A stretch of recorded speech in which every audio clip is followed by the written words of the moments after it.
नमस्कार दोस्तों, आपके अपने YouTube चैनल LCM ऑनलाइन में स्वागत है। दोस्तों, हम डेली करंट अफेयर्स की क्लास की आज शुरुआत करते हैं।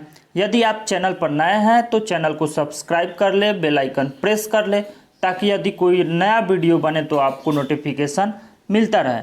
तो चलिए दोस्तों, आज की क्लास की शुरुआत करते हैं। आज का हमारा सबसे पहला प्रश्न है, भारत ने महिला विश्व टीम स्क्वैश चैंपियनशिप 2020 में हिस्सा नहीं लेने का फैसला लिया है। यह प्रतियोगिता किस देश में आयोजित की जाने वाली है? तो दोस्तों, भारत की महिला विश्व स्क्वैश चैंपियनशिप ने 2020 में आयोजित होने वाली प्रतियोगिता में हिस्सा नहीं लेने का फैसला किया है और यह विश्व टीम स्क्वैश चैंपियनशिप 2020 का प्रतियोगिता मलेशिया में आयोजित होने वाला था। कहां पर? मलेशिया में आयोजित होने वाला था। अगर हम बात करें मलेशिया की, तो मलेशिया की राजधानी कहां स्थित है दोस्तों? मलेशिया की राजधानी कुआलालंपुर में। मलेशिया की राजधानी कहां है? मलेशिया की राजधानी कुआलालंपुर। दोस्तों, अगर हम बात करें, यह फैसला कोविड-19 महामारी के कारण लिया गया है। यानी दिन प्रतिदिन ये कोविड-19 का महामारी का प्रसार हो रहा है, तो इससे बचने के लिए इसके लिए भारतीय महिला स्क्वैश टीम ने नहीं खेलने का फैसला किया है। दोस्तों, भारतीय स्क्वैश रैकेट महासंघ SRFI, squash racket federation of India, SRFI यानी squash racket federation of India यानी भारतीय स्क्वैश रैकेट महासंघ ने यह फैसला खिलाड़ियों से परामर्श के बाद 3 अगस्त को लिया। इस प्रतियोगिता का आयोजन 15 से 20 दिसंबर के मध्य मलेशिया की राजधानी कुआलालंपुर में होना था। यानी महिला विश्व स्क्वैश चैंपियनशिप 2020 का आयोजन कहाँ होना था? तो ये मलेशिया की राजधानी कुआलालंपुर में। दोस्तों, मलय प्रायद्वीप पर स्थित कुआलालंपुर देश की राजधानी यानी मलेशिया की राजधानी है जो कुआलालंपुर स्थित है और यह मलय प्रायद्वीप पर स्थित है। कहाँ पर? मलय प्रायद्वीप पर स्थित है। लेकिन हाल ही में संघीय राजधानी को खास तौर से प्रशासन के लिए इसकी राजधानी पुत्रजया यानी मलेशिया से लगभग 2 किलोमीटर की दूरी पर स्थित है पुत्रजया। तो मलेशिया की राजधानी कुआलालंपुर है, लेकिन कुछ प्रशासनिक के लिए बनाए गए नए शहर पुत्रजया में राजधानी स्थानांतरित करने की बात कर दी गई है। तो दोस्तों, अगर हम कहें मलेशिया के प्रधानमंत्री कौन है, तो मलेशिया के प्रधानमंत्री महातीर बिन मोहम्मद कहाँ के प्रधानमंत्री है? मलेशिया के प्रधानमंत्री हैं। और मलेशिया स्वतंत्र कब हुआ था, यानी मलेशिया आज़ाद कब हुआ था? यूनाइटेड किंगडम से इसको आज़ादी मिली थी 31 अगस्त 1957 को। यानी 31 अगस्त 1957 को मलेशिया आज़ाद हुआ था। तो मलेशिया कब आज़ाद हुआ था? 31 अगस्त 1957 को। किससे? यूनाइटेड किंगडम से, यूके से आज़ाद हुआ था। दोस्तों, अगर हम यहाँ पर देखेंगे मलेशिया का थोड़ा सा हमने मैप उठाया है, तो मलेशिया आप देखेंगे, मलेशिया के मैप को आप देखेंगे दोस्तों, ये है ये वाला एरिया, यहाँ से लेकर के ये पूरा मलेशिया, फिर ये वाला एरिया यहाँ से इतना मलेशिया। तो ये मलेशिया है। मलेशिया की राजधानी कहाँ स्थित है दोस्तों? कुआलालंपुर। तो दोस्तों, कुआलालंपुर कहाँ स्थित है? तो कुआलालंपुर ये है। आप कहेंगे मलेशिया की राजधानी कहाँ स्थित है? कुआलालंपुर है। मलेशिया हिंद महासागर और प्रशांत महासागर दोनों महासागरों में फैला हुआ है। अब देखिए, यहाँ देख सकते हैं, यहाँ पर इसके आसपास के देशों में, तो मलेशिया के स्थल खंड से कौन सा देश लगा हुआ है? मलेशिया के स्थल खंड से ये इंडोनेशिया का बोर्नियो द्वीप है। इंडोनेशिया का बोर्नियो द्वीप है और इंडोनेशिया के बोर्नियो द्वीप से लगा हुआ है मलेशिया। इंडोनेशिया के बोर्नियो द्वीप के स्थल खंड से लगा हुआ है मलेशिया। फिर अगर हम बात करें मलेशिया, तो मलेशिया और इंडोनेशिया के बीच में कौन सी जल संधि है? मलेशिया और इंडोनेशिया के बीच में, मलेशिया और इंडोनेशिया के मध्य में कौन सी जल संधि है? तो ये आप देख रहे हैं यहाँ पर स्ट्रेट ऑफ मलक्का यानी मलक्का जल संधि। मलक्का जल संधि किस देश के मध्य में है? तो मलेशिया और इंडोनेशिया के मध्य में। मलेशिया और इंडोनेशिया के मध्य में कौन सा? तो मलेशिया और इंडोनेशिया के मध्य में मलक्का जल संधि है। मलक्का जल संधि। फिर अगर हम बात करेंगे कि मलेशिया और इंडोनेशिया के बीच में, यहाँ पर आप देख रहे हैं सुंडा जल संधि। तो सुंडा जल संधि इंडोनेशिया और जावा सागर यानी जावा द्वीप और इंडोनेशिया को, जावा द्वीप और इंडोनेशिया के सुमात्रा द्वीप को, कौन सा? सुमात्रा द्वीप और जावा द्वीप, ये हो गया सुमात्रा द्वीप, ये हो गया सुमात्रा द्वीप, ये हो गया जावा द्वीप। और इस सुमात्रा और जावा द्वीप को कौन सा, सुंडा जल संधि, सुंडा जल संधि सुमात्रा और जावा द्वीप को विभाजित करता है। दोस्तों उम्मीद करते हैं कि आप बहुत अच्छे से समझ गए होंगे। चलिए चलते हैं हम अपने अगले प्रश्न की तरफ। हमारा अगला प्रश्न है, किस राज्य ने ई रक्षाबंधन नामक साइबर अपराध जागरूकता कार्यक्रम शुरू किया है? ई रक्षाबंधन नामक साइबर अपराध जागरूकता कार्यक्रम कौन से राज्य की सरकार ने शुरू किया है? तो दोस्तों आंध्र प्रदेश की राज्य की सरकार ने, आंध्र प्रदेश सरकार ने ई रक्षाबंधन नामक साइबर अपराध जागरूकता, ई रक्षाबंधन नामक साइबर अपराध जागरूकता कार्यक्रम कौन सी राज्य सरकार ने? आंध्र प्रदेश की राज्य सरकार ने शुरू किया है। दोस्तों आंध्र प्रदेश के मुख्यमंत्री वाईएस जगनमोहन रेड्डी ने साइबर अपराध जागरूकता कार्यक्रम ई रक्षाबंधन की शुरुआत की। यह आपराधिक जांच विभाग सीआईडी और राज्य पुलिस का अपनी तरह का पहला आभासी कार्यक्रम है। 1 महीने तक चलने वाले इस कार्यक्रम का उद्देश्य, अब इस कार्यक्रम का उद्देश्य क्या है? तो साइबर स्पेस में जनता, विशेषकर महिलाओं, युवा और बच्चों में जागरूकता पैदा करना। ई रक्षाबंधन का उद्देश्य क्या है? जो कार्यक्रम ई रक्षाबंधन की शुरुआत की गई है, उस ई रक्षाबंधन कार्यक्रम का उद्देश्य क्या है दोस्तों? तो उद्देश्य है साइबर स्पेस में जनता, साइबर स्पेस में जनता विशेषकर महिलाओं, युवाओं और बच्चों में जागरूकता पैदा करना इनका मुख्य उद्देश्य है। तो दोस्तों थोड़ा सा कुछ फैक्ट को हम देखेंगे, आंध्र प्रदेश से संबंधित कुछ फैक्ट को देखेंगे। तो अगर हम बात करें आंध्र प्रदेश, तो आंध्र प्रदेश की सीमा कितने राज्यों के साथ लगी हुई है? आंध्र प्रदेश की सीमा कितने राज्यों के साथ लगी हुई है? तो तमिलनाडु, कर्नाटक, तेलंगाना, उड़ीसा। तमिलनाडु, कर्नाटक, तेलंगाना, उड़ीसा। आंध्र प्रदेश की सीमा कितने राज्यों के साथ लगी हुई है? तमिलनाडु, कर्नाटक, तेलंगाना, उड़ीसा।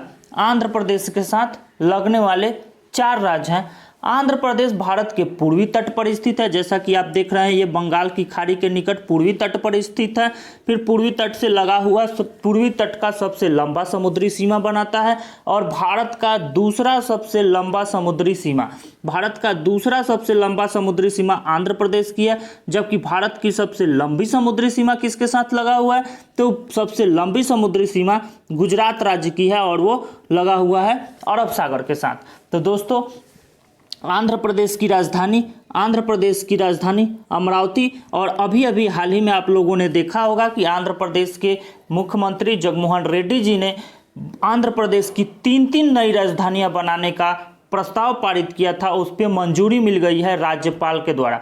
तो राज्यपाल के द्वारा आंध्र प्रदेश की 3 नई राजधानी बनाने का भी प्रस्ताव पारित हो गया है दोस्तों आंध्र प्रदेश की जो 3 नई राजधानियां पारित हुई हैं कौन कौन सी हैं? विशाखापट्टनम, अमरावती और कुर्नूल। तो दोस्तों आप जाकर के देखेंगे, इसके पिछले वाली क्लास में हमने इसको बहुत ही अच्छे से डिटेल रूप में बता दिया है।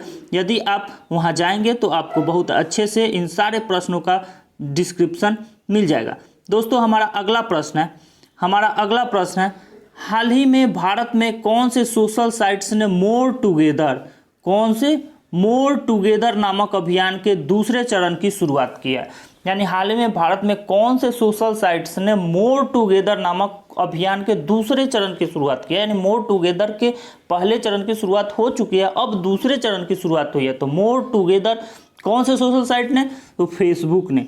दोस्तों फेसबुक को कौन नहीं जानता? फेसबुक एक सोशल मीडिया की दिग्गज कंपनी फेसबुक ने अपने उपभोक्ता विपणन के चरण का दूसरे अभियान की शुरुआत की है। तो किसने? फेसबुक ने मोर टुगेदर की शुरुआत की है।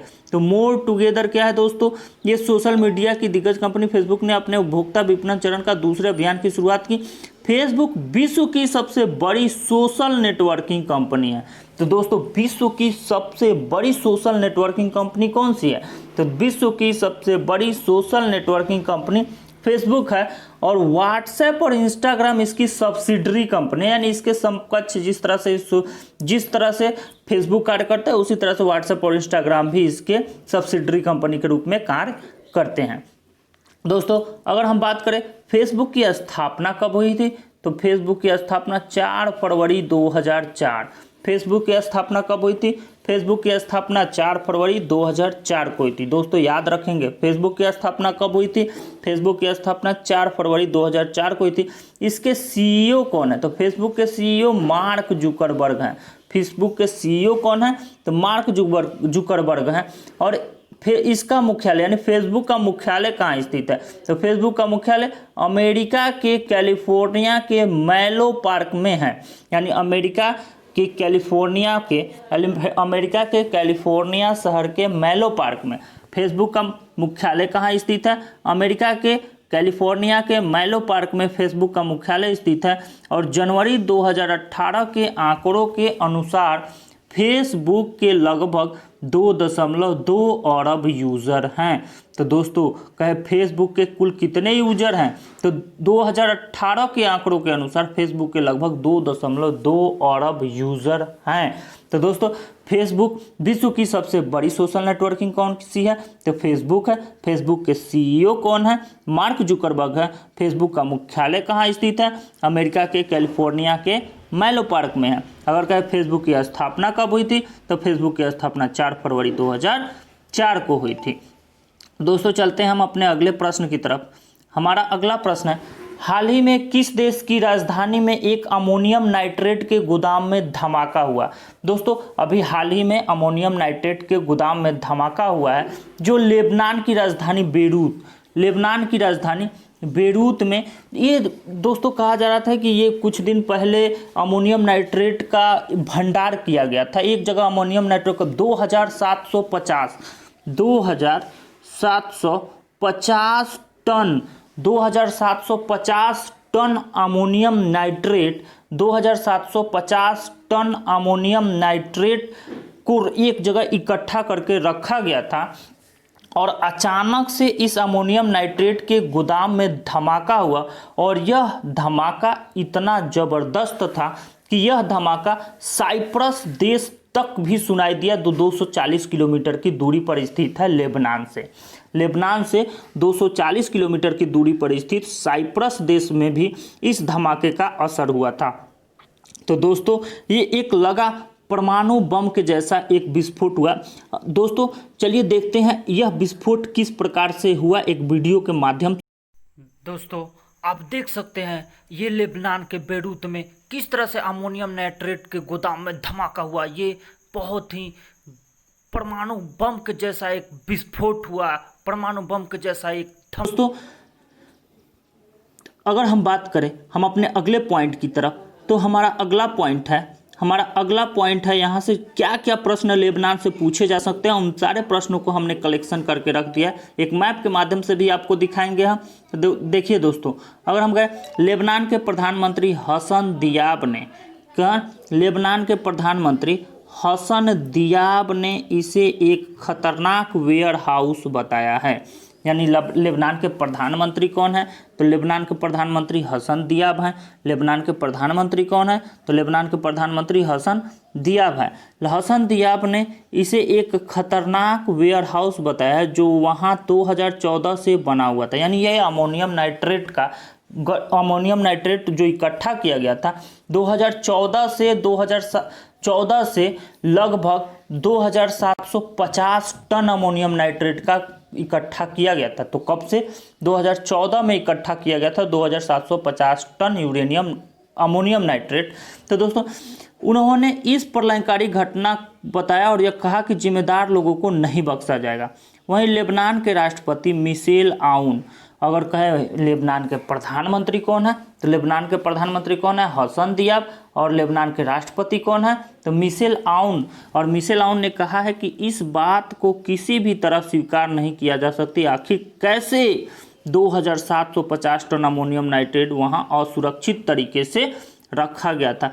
दोस्तों ये लोग इजराइल को ब्लेम कर रहे हैं और इजराइल ने पूरी तरह से इस घटना से अपने आप को पीछे खींच लिया है कि हमने ये नहीं किया है। अगर हम कहें धमाका इतना ज़बरदस्त था कि उसकी आवाज़ 240 किलोमीटर दूर साइप्रस तक में सुनाई दी थी। तो दोस्तों लेबनान के मैप को देख लेते हैं और साइप्रस कहाँ स्थित है उनको भी देख लेते हैं। तो दोस्तों ये आप देख रहे होंगे यहाँ पे इजराइल स्थित है। इजराइल ठीक लेबनान का पड़ोसी देश है। लेबनान का पड़ोसी देश कौन सा है? इजराइल है। इजराइल के बाद सीरिया है। इजराइल और सीरिया लेबनान के स्थल सीमा से लगे हुए देश हैं। फिर अगर यहाँ पर बढ़े, साइप्रस भूमध्य महासागर में स्थित, भूमध्य सागर में स्थित है। साइप्रस भूमध्य सागर में स्थित है, जो बेरूत से लगभग 240 किलोमीटर की दूरी पर है। और भूमध्य सागर में स्थित साइप्रस में भी इसका असर हुआ और यह धमाका इतना ज़बरदस्त था कि आसपास की बिल्डिंगों की कांच और शीशे टूट गए और परमाणु बम जैसा धमाका हुआ था दोस्तों। तो दोस्तों हम चलते हैं अपने अगले प्रश्न की तरफ। हमारा अगला प्रश्न है, हाल ही में मार्क फिलिप्स ने किस देश के प्रधानमंत्री के रूप में शपथ लिया? हाल ही में मार्क फिलिप्स ने किस देश के प्रधानमंत्री के रूप में शपथ लिया? तो दोस्तों किस देश के प्रधानमंत्री के रूप में? गुयाना के। तो गुयाना के प्रधानमंत्री के रूप में अभी हाल ही में किसने शपथ लिया? मार्क फिलिप्स ने। अगर कहे गुयाना के प्रधानमंत्री कौन है, तो गुयाना के प्रधानमंत्री कौन है? मार्क फिलिप्स है। अब हम गुयाना को एक मैप के माध्यम से देखेंगे दोस्तों। पहले हम यहाँ से देख लेते हैं। अगर हम बात करें गुयाना कहाँ स्थित है, तो गुयाना साउथ अमेरिका महाद्वीप में, यानी कि दक्षिण अमेरिका महाद्वीप में गुयाना स्थित है। गुयाना कहाँ स्थित है? दक्षिण अमेरिका महाद्वीप में स्थित है। और दक्षिण अमेरिका महाद्वीप के उत्तर में गुयाना, ये आपको दिख रहा है, ये गुयाना महाद्वीप है। और गुयाना महाद्वीप अटलांटिक महासागर से, उत्तरी अटलांटिक महासागर से सीमा बनाता है, यानी उत्तरी अटलांटिक महासागर इससे लगे हुए हैं। और ये उत्तरी अमेरिका, ये हो गया उत्तरी अमेरिका, ये हो गया दक्षिणी अमेरिका। और इन दोनों के मध्य यहाँ पर स्थित है एक नहर स्थित है, जिसे हम पनामा नहर कहते हैं।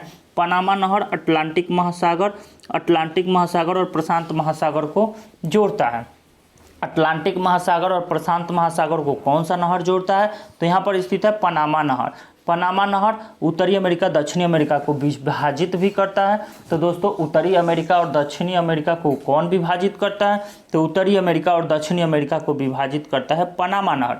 पनामा नहर उत्तरी अमेरिका और दक्षिणी अमेरिका को विभाजित भी करता है, जबकि पनामा नहर उत्तरी अटलांटिक महासागर और दक्षिणी प्रशांत महासागर को जोड़ने का भी काम करता है।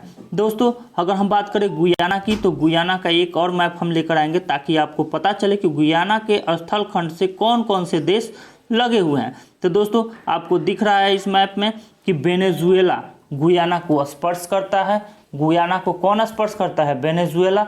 नीचे ब्राज़ील, ब्राज़ील के बाद सूरीनाम। 3 देश गुयाना को स्पर्श करते हैं, यानी गुयाना के स्पर्श से गुयाना की सीमा से लगे हुए 3 देश हैं, वेनेजुएला, ब्राज़ील और सूरीनाम। वेनेजुएला, ब्राज़ील और सूरीनाम 3 देश हैं जो गुयाना से लगे हुए हैं। और गुयाना की राजधानी कहाँ स्थित है दोस्तों? गुयाना की राजधानी स्थित है जॉर्ज टाउन। गुयाना की राजधानी कहाँ स्थित है? गुयाना की राजधानी स्थित है जॉर्ज टाउन। गुयाना की राजधानी जॉर्ज टाउन। और गुयाना 3 देशों के साथ लगा हुआ है, वेनेजुएला, ब्राज़ील और सूरीनाम। तो दोस्तों चलते हैं हम अपने अगले प्रश्न की तरफ। हमारा अगला प्रश्न है, हाल ही में किस देश के 2 अंतरिक्ष यात्री बेहनकेन और डॉग हर्ले यात्रा के बाद वापस लौटे? तो ये 2 अंतरिक्ष यात्री बेहनकेन और डॉग हर्ले हैं जो यात्रा के बाद वापस लौटे हैं। और कहाँ के? अमेरिका के अंतरिक्ष यात्री हैं। 2 अमेरिका के अंतरिक्ष यात्री बेहनकेन और डॉग हर्ले। बेहनकेन और डॉग हर्ले 2 अमेरिका के अंतरिक्ष यात्री हैं जो कहाँ से? अंतरिक्ष से वापस लौटे हैं।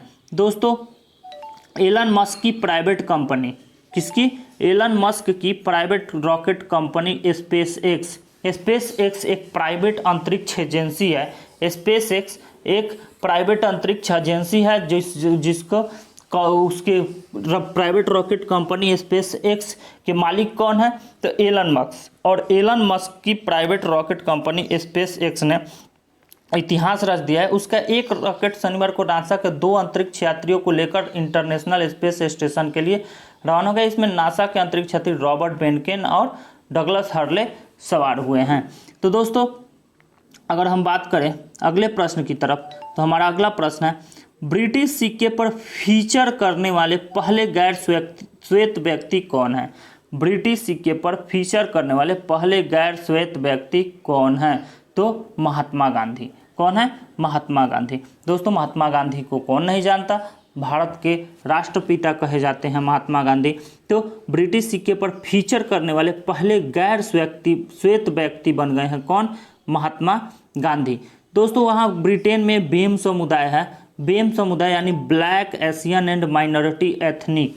ब्लैक यानी बेम्स का पूरा नाम क्या है, black Asian and minority ethnic के लोगों के योगदान को पहचानने में बढ़ती रुचि के कारण ब्रिटेन में महात्मा गांधी की स्मृति में एक सिक्का बनाने पर विचार कर रहा है। ब्रिटेन के वर्तमान वित्त मंत्री ऋषि सुनक वर्तमान में ब्रिटेन के वित्त मंत्री हैं। ब्रिटेन के वित्त मंत्री कौन है, ऋषि सुनक हैं। और ऋषि सुनक ने बेम समुदाय के व्यक्तियों की मान्यता को आगे बढ़ाने के लिए रॉयल मिंट एडवाइजरी कमेटी को एक पत्र जारी किया। आरएमसी आदेश का पालन करने के लिए एक कदम आगे बढ़ाते हुए गांधी को याद करने के लिए एक सिक्का जारी किया और सिक्का लाया।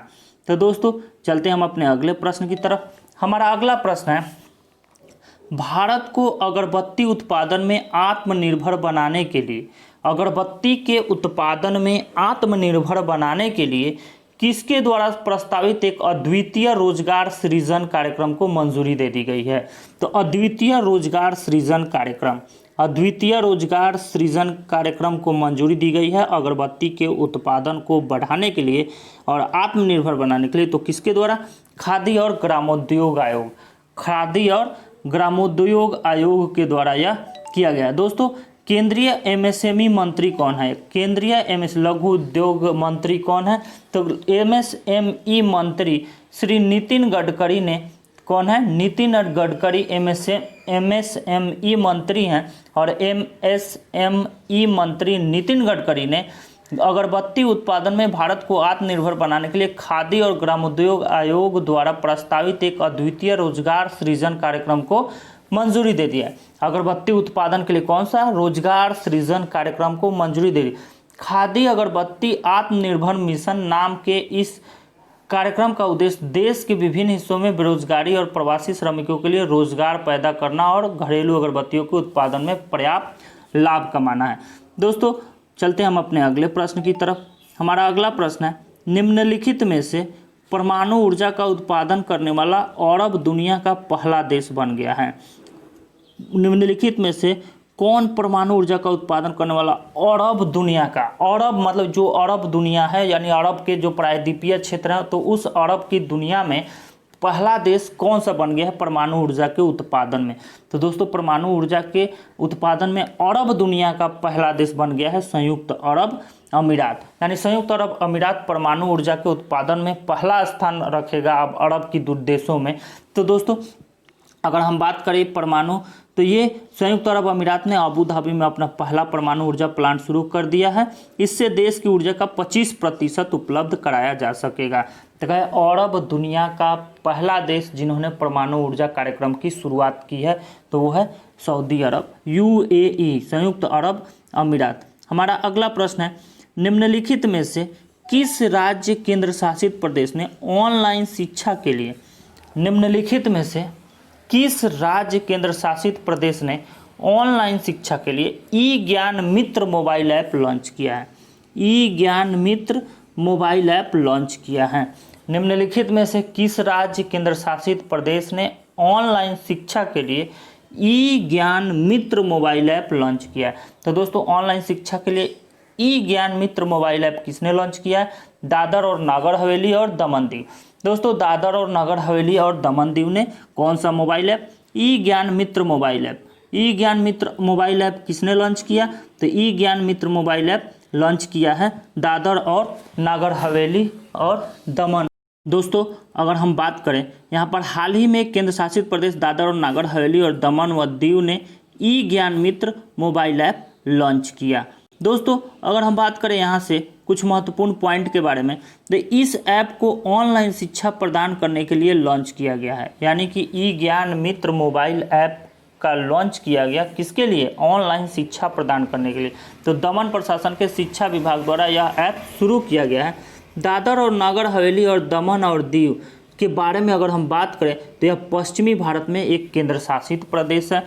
इन्हें भारत सरकार द्वारा दिसंबर 2019 में कानून पारित करके एक साथ विलय कर दिया गया था। दोस्तों कुछ अगर हम मैप के माध्यम से देखें कि दादर नागर हवेली और दमन दीव कहाँ स्थित है, तो थोड़ा सा अगर हम यहाँ से बात करेंगे तो देखेंगे देख लीजिए ये आपके सामने उपस्थित है। गुजरात है, महाराष्ट्र है, गुजरात महाराष्ट्र की सीमा पर दमन दीव स्थित है।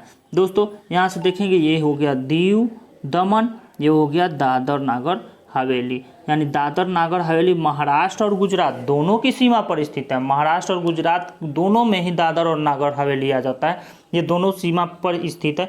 गुजरात की सीमा को भी स्पर्श करता है, महाराष्ट्र की सीमा को भी स्पर्श करता है दादर नागर हवेली, जबकि दमन दीव पूरी तरह से गुजरात में स्थित है। दमन दीव कहाँ स्थित है? गुजरात में स्थित है। और यह दोनों को मर्ज कर दिया गया है और इन दोनों को मर्ज करके भारत का एक केंद्र शासित प्रदेश बनाया गया है। दोस्तों यदि हमारा ये वीडियो अच्छा लगा तो लाइक करें, शेयर करें, चैनल को सब्सक्राइब जरूर कर लें ताकि अगर अगला वीडियो बने तो आपको नोटिफिकेशन मिलता रहे। दोस्तों आज के लिए बस इतना ही। जय हिंद, जय भारत।